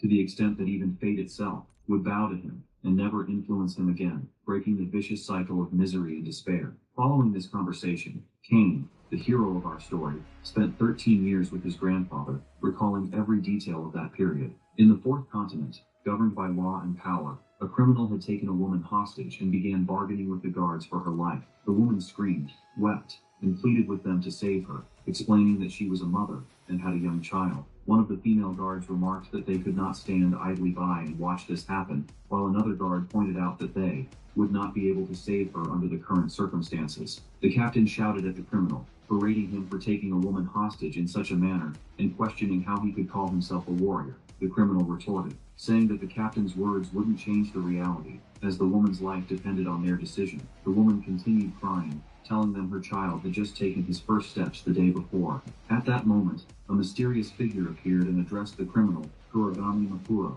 known as the Black Wolf Demon, asking if he was truly that person. Makuro was surprised by the stranger knowing his name, but continued speaking in a sinister tone with malevolent eyes, claiming that it seemed he had completely succumbed to evil and darkness. As Makuro tried to question the meaning of the stranger's words, he could not finish his sentence, as the stranger swiftly severed his neck in an instant. Not only was the criminal's neck cut, but also that of the hostage. The guards were left stunned, unable to comprehend what had just occurred. The captain yelled angrily at the stranger, questioning why he had killed the hostage along with the criminal, asserting that they had been there to rescue her. But before the captain could ask the stranger about his identity or purpose, the stranger dashed forward and killed one of the guards without any warning or justification. The captain and the young female guard utterly shocked. Instinctively, the captain attacked the stranger to avenge his fallen guard, but the stranger skillfully blocked him without moving or turning toward him. It was then that the captain realized he had lost control of his emotions and acted recklessly in his attack.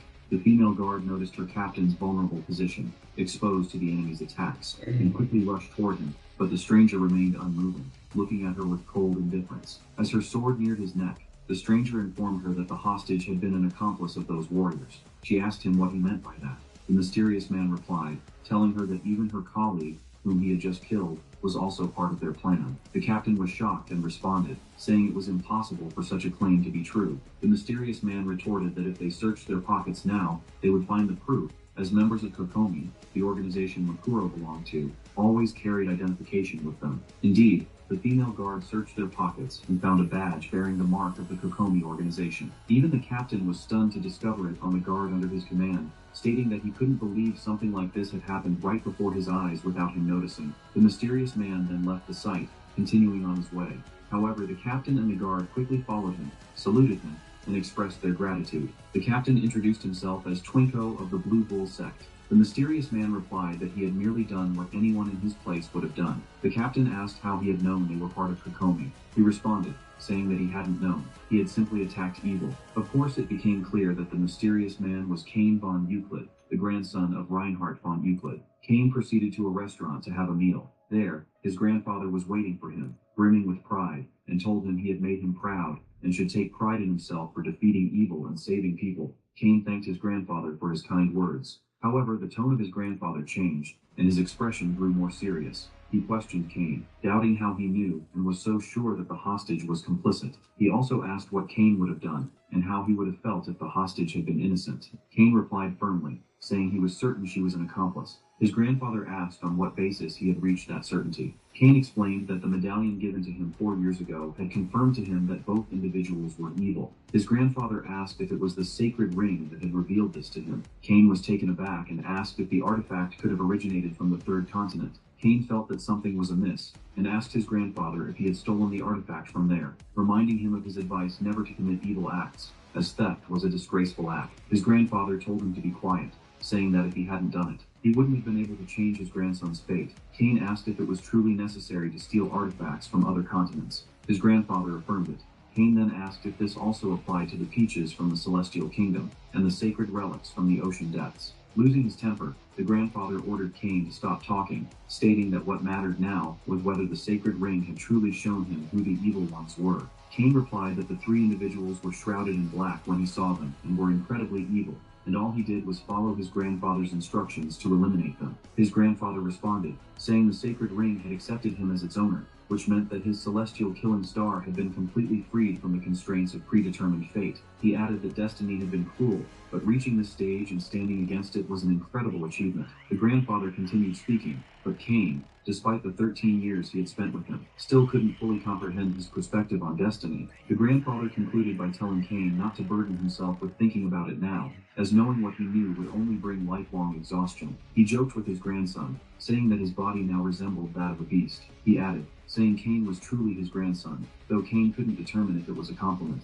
Cain asked if his grandfather was praising him, to which the latter laughed and told him to interpret it however he wished. After dinner, Cain and his grandfather retired for the night. Before the grandfather fell asleep, he called out to Cain. Cain responded, asking what he wanted. The grandfather told Cain that there was nothing binding them anymore, and he could now live his life freely. Cain replied, saying that he would always do good and would fight evil wherever it existed. He also affirmed that he would live freely, but within the boundaries of the teachings his grandfather had spent years instilling in him. The grandfather expressed his happiness at hearing this, feeling reassured that his grandson had developed the right mindset and that his efforts had not been in vain. The grandfather then went to sleep after their conversation, while Cain stayed awake for some time, pondering his future. The next morning, Cain woke up and wandered around his room, but he couldn't find his grandfather anywhere. All he found was an envelope placed on the table. He opened the envelope to find a letter addressed to him from his grandfather, stating that their journey together had ended that day, even though it might seem sudden. However, the grandfather assured Cain that he had learned everything he needed to and urged him to go forward with his life without letting fate constrain him in any way. The grandfather added one more thing. No matter what others might say, Cain was not an evil person. Cain muttered to himself, as if trying to convince himself that he now knew that he wasn't evil. At the end of the letter, his grandfather left a note, advising him to seek out Kyle the blacksmith in the central continent, as he would be a valuable ally in his journey. On his way, Cain encountered a group of suspicious individuals. Without hesitation, he attacked and killed them all, guided by the medallion indicating their evil nature. Despite their numerical superiority, Cain was unaffected, as his combat skills were unmatched, and none of them could even land a scratch on him. One of them screamed angrily, accusing Cain of being a monster, and claiming that he had made a grave mistake by offending the Kokomi organization, which wouldn't let him live. But before the man could finish his threat, Cain severed his head in an instant, and his followers met the same fate just as quickly. Cain grew frustrated when his sword broke and muttered that these swords never lasted long. The remaining members of the group grew enraged and launched a fierce attack, determined to avenge their friends and kill him. Although his sword was broken, Cain swiftly attacked and decapitated them all with a single strike. When his sword became unusable, he discarded it and continued his assault with his bare hands. Despite their pleas for mercy, Cain didn't stop delivering blows, growing more violent and relentless. One of them, with his nose broken, tried to stop him, pleading for just a moment to speak. Cain responded with a powerful punch directly to his face, knocking him to the ground instantly. Cain remarked that it was very challenging to knock someone out without killing them, as he looked down at the man lying before him. The man, speaking through his pain, admitted that he was just a lowly member of the group with no real importance. Cain replied that he already knew that. The man, surprised, asked how Cain could possibly know, but Cain didn't answer, aware of it because the man had appeared to him in white. Cain then told the man that he saw potential for rehabilitation in him, and advised him to reflect on his life, as he would spend part of it in prison to atone for his actions. Cain picked up a sword from the ground. Finding it decent enough to use for a while, he noticed a bright and pure light emanating from a castle nearby. He recognized this light, having seen it before while with his grandfather, and knew that the person there was trustworthy. He decided to leave the rest in that person's hands. From the top of the castle, an old man watched Cain and remarked that when he heard of a young foreigner, barely 20 years old, who had beheaded Kurogami Makuro in a single strike, it piqued his curiosity. However, the fact that Cain had sensed his presence from such a great distance made him realize that this was no ordinary warrior. The old man wondered what had driven Cain to kill all those people while sparing the lone survivor, as if intentionally leaving the man's fate in his hands. The old man's thoughts were interrupted by the arrival of a young girl who called out to him as she ascended the tower. She ran toward him and asked why he was there and what he was doing. He answered that he had to come to such a place first. Suddenly the old man leaped and disappeared from her sight before she even realized he had moved. However, she didn't let him go. Yet she didn't let him go and leaped after him, insisting on accompanying him. The old man and the girl moved at an incredible speed, and within seconds, they reached one of the members of Kokomi. The old man struck him on the head, causing him to fall back to the ground, and remarked that the man had been on the verge of escaping them. The girl asked about the identity of this person they had specifically come to find. When she caught sight of the emblem he wore, her expression changed, recognizing him as a member of Kokomi. She drew her sword and asked the old man if this person was still alive and whether she should kill him. The old man replied that he would be tried under the law in court. The girl questioned whether they really needed to wait for the court to decide his fate, arguing that those who willingly chose evil should be eliminated immediately. The old man responded that another person had attacked him first, making his capture possible, and that this person had wanted him to face trial. The girl, Shurin, was surprised and asked the old man how someone could communicate with him, eliminate this entire group, and leave before they arrived. She guessed that this person must have been able to sense the old man's presence from such a great distance, marveling that even the best disciples had tried their hardest to locate the master, but had never been able to sense his aura or even see his shadow. She added that had it not been for her knowledge of his favorite spot in the tower, she wouldn't have been able to find him either.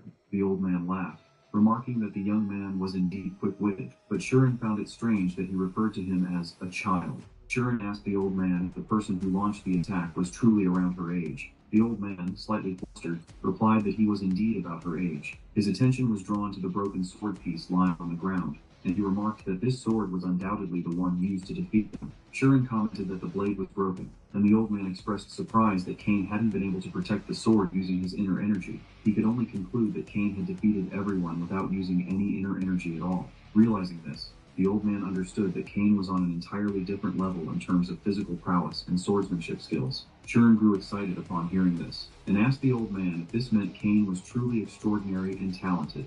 In the central continent, a region established to promote peace among all continents, where many people gathered to live together in lasting harmony. The area was also bustling with renowned goods and specialties from each continent, with merchants everywhere selling a variety of products. At the central port of Shuro, people noticed a fortune teller from the second continent, famed for predicting everything from academic matters to emotional issues and wealth.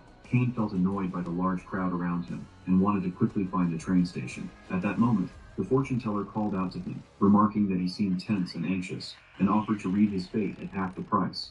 Cain politely declined and told her he wasn't interested. The fortune teller replied, urging him to reconsider. The fortune teller continued, noting that everyone had heard of the priestess seer from the second continent, who could perceive fate no matter its form. She promised to reveal his destiny, something that could excite anyone. A third figure emerged from the crowd, a girl with white hair, who approached the fortune teller and asked her to tell her own fate. The fortune teller inquired what exactly she wanted to know. The girl replied that while she could see the destinies of others, she could never discern her own. The fortune teller asked if she was truly interested in destiny and fate. The girl confirmed that this was exactly what she wanted to understand. Meanwhile, Cain observed the girl closely, deducing that she might belong to the Silver Fox clan, given her large ears and fluffy tail. The girl noticed Cain looking at her and examining her. She called out to him, asking if her ears and tail were strange to him. Cain apologized, explaining that he hadn't meant to offend her. The girl approached him, saying there was no need to apologize, adding that she thought he was interested in her and wanted to start a conversation. She remarked that it seemed fated for them to meet like this. She then asked if he'd like to have his fortune read alongside hers,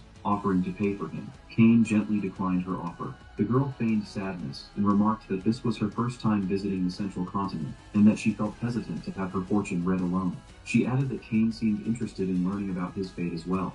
Cain replied that he didn't need to know anything, and that he was fine as he was. The girl responded by saying that if he wouldn't have his fortune read, then she wouldn't either, and she'd leave. The fortune teller tried to stop her, but the girl left regardless, leaving the fortune teller furious, muttering that it had not been a good day for her. Another girl from the Silver Fox clan appeared, and asked if they should intervene to restore order. Tamara replied that there was no need to take action, remarking that the girl had been rude anyway. The second girl noted that wicked individuals often exploited the fame of the fortune teller, who had the ability to see fate, using her name for their business ventures. Tamara responded, saying that if they dealt with every minor issue, there would be no end to it. However, she added that she was more intrigued by the young man she had encountered earlier. By this time, Cain had finally reached the train station. Tamira continued, explaining that she was intrigued by him because she couldn't see or discern anything about him. The other girl asked her what she meant, and Tamira clarified that his fate was completely hidden from her and remained a mysterious enigma. She added that Cain's fate was entirely free of any flaws, devoid of color or scent, and this was the first time she had encountered such a phenomenon, which made her eager to speak with him more. The other girl asked if they could attempt to see his fate, but Tamira replied that there was no need, as she was certain they would meet again. The girl was surprised, reminding her that she had just said she couldn't see anything about him. Tamira explained that instead of seeing his destiny, she had seen something else, a train ticket to the capital, Burkal. She remarked on how strange this coincidence was, since she, too, was heading to Burkal. For some reason, seeing Cain had reminded her of an old man she had met long ago, who also had a mysterious fate. She was curious to know where that man was now, and what he was doing. The other girl asked if this man could be the villain who had stolen the treasure of the first Beast King. Tamira confirmed that he was indeed a villain, but she also recalled his words from back then, that fate was something humans could control themselves, and that if one couldn't define their destiny, they had to make their own choices. These words had stayed with her. Because of this, while trying to see something other than Cain's destiny, she had unconsciously seen the train ticket and knew they would meet again. On the train, Cain thought about Tamira, a member of the Silver Fox clan, and her frequent talk about fate. He remembered that his grandfather had once mentioned a girl whose fate was intertwined with 3 stars, one of which was a priestess from the Silver Fox clan capable of seeing the depths of fate. According to the prophecy, the priestess was destined to pierce his heart with a spear. Yet he found it strange because this priestess was supposed to be his archenemy. However, instead of hostility, she had shown him friendship and kindness. Cain speculated that this change might be due to his destiny becoming more neutral. Based on this assumption, other destinies might have changed as well. According to his grandfather, Cain was originally fated to kill 20 people. These were just the significant fates, and if the smaller ones were added, the number would exceed 100. He concluded that altering these fates and escaping death was the primary and sole purpose of his journey. In the capital, Burkal, located in the center of the continent, The guards welcomed visitors to the Iron Heart district. Kane approached one of the workers and informed her that he was searching for a specific individual and needed her help finding him. She politely asked for the name of the person he was looking for, but she was shocked when Kane mentioned that he was searching for the blacksmith Kyle Dipple. She replied that to meet Mr. Kyle, an appointment needed to be scheduled in advance.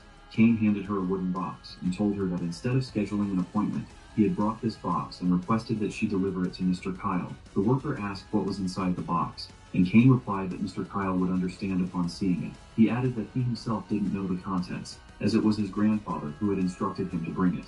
Kane continued, assuring the worker that if the blacksmith refused to meet him after seeing the box, he would leave quietly without causing any trouble. Feeling that she might have misunderstood Kane, the worker informed him that Mr. Kyle was currently on a break. She asked him to wait while she showed the box to Mr. Kyle, and then returned to inform him of the outcome. After some time, another blacksmith arrived, sighed, and commented that Amy was a very kind person. However, he explained that sometimes she had to deal with troublesome customers who showed up from time to time. Kane noticed that the blacksmith appeared black in his perception, making him question the man's character since this indicated he was someone who deserved to be killed immediately. The blacksmith approached Kane, angrily stating that if he wanted to meet Mr. Kyle, he should use money instead of the poor method he had employed to request a meeting, and that he shouldn't even dream of meeting him. He added that Mr. Kyle only met with important individuals, and that Kane probably didn't even have enough money to afford it in the first place. Kane replied that even if he had the money, there was no reason to buy the blacksmith's ridiculous weapons. The blacksmith became enraged,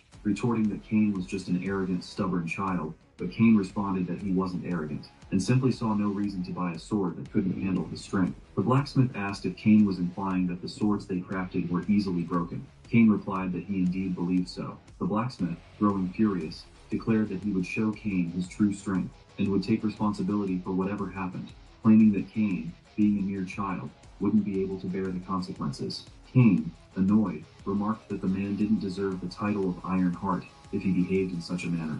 Kane walked over to a sword and pointed out that it was of the 3rd tier, a level suitable for someone like him to handle responsibly. He added that despite its appearance, the sword seemed to belong to someone who understood their place well. The blacksmith, angered by Kane's remarks, shouted, asking how he dared to speak in such a way. Kane unsheathed the sword and examined it, noting that it was an exact replica, shiny on the outside but made of extremely poor materials, making it perfectly fitting for someone as ridiculous as the blacksmith himself. The blacksmith, stunned, asked Kane how he had figured that out. Kane replied that he deduced it from the blacksmith's reaction, and he knew the blacksmith had intentionally placed the sword among the others to deceive inexperienced travelers. Kane swung the sword powerfully once, and it shattered completely, proving it wasn't a genuine weapon. The blacksmith was left speechless, unable to believe what had happened. Kane asked if the blacksmith was ready to take responsibility for this, but the man remained in shock, unable to process the situation. The blacksmith insisted that regardless of the poor materials used in crafting the sword, it should have been impossible for it to break with a single swing. At that moment, a voice came from behind them, remarking that it had been a long time since he visited the shop, but it seemed something interesting was happening. It turned out to be the blacksmith, Kyle himself. Addressing the assistant blacksmith, Kyle demanded an explanation of the situation. The assistant, visibly nervous, pointed to Kane and, in agitation, accused him of suddenly destroying swords, and insisted that the guard should be called immediately. But Mr. Kyle shouted at him to be silent, emphasizing that he didn't want to hear anything other than an explanation of how a piece of garbage like those swords ended up in the shop. The assistant blacksmith, Dane, stammered as he tried to justify himself, but Kyle interrupted him, saying his reaction alone explained everything. Kyle added that he now understood why rumors about the shop's weak weapons and numerous defects had been spreading, and that such an issue couldn't be overlooked without accountability. He ordered 2 other blacksmiths to restrain Dane, telling him to prepare to pay a high price for tarnishing the shop's reputation in such a way. Dane tried pleading and begging for forgiveness, but Mr. Kyle remained steadfast in his decision, unmoved by the apologies, declaring that Dane was nothing but scum who deserved to be punished. The assistant blacksmith, Dane, continued to insist that Kane had disrespected Mr. Kyle, pointing out that Kane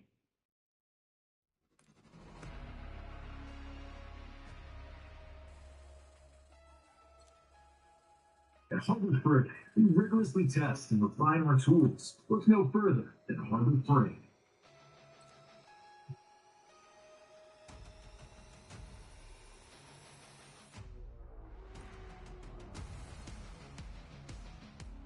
The single and